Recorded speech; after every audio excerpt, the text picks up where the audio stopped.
Hello everyone, this is Teacher J. Excel in PSLE Math, question number 89. How many angles inside the figure are greater than a right angle? A right angle which is 90 degrees and a ruler with neat edge is usually rectangle. 对于一把尺子，如果说它边沿都是非常的干净的、整齐的啊，它就是一个 rectangle 长方形。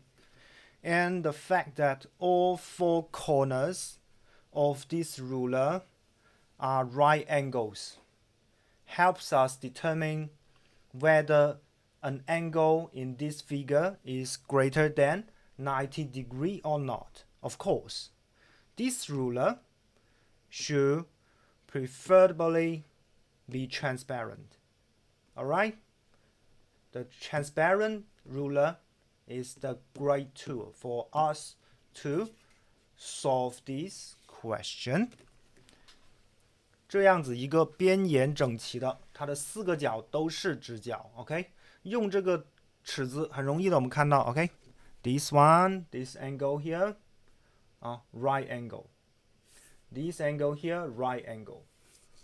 Small one, small angle, right angle here. But do remember, we are finding angles inside the figure. So how many angles are there inside the figure? 1, 2, 3, 4, 5, 6, 7, 8, 9, 10, 11, 12, 13, 14.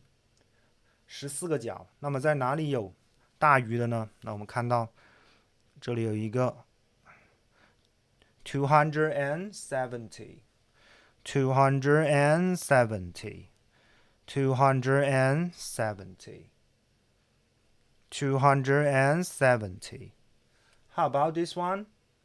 A Q angle 小于90度 smaller than 90 degrees. And a Q angle, this one obtuse angle. 我们来试一下，我们来看啊。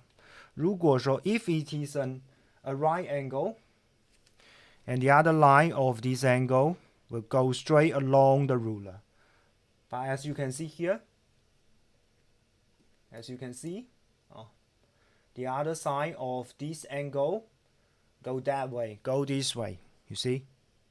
And also this angle, obtuse angle, alright? So how many? 1, 2, 3, 4, 5, 6. I repeat again. We use this transparent ruler and use 4 right angle corner for us to check whether this angle inside the figure is greater than 90 degrees or not. 大家记得哦，要用这样子的工具来帮助我们，而不是用一个 protractor 太慢了 too slow. When you are using a protractor to make sure each angle, whether it is greater than 90 degrees or not, it is quite slow. Alright? And that is all for this question. This is Teacher J. Thanks for watching, and I will see you guys next time. Bye bye.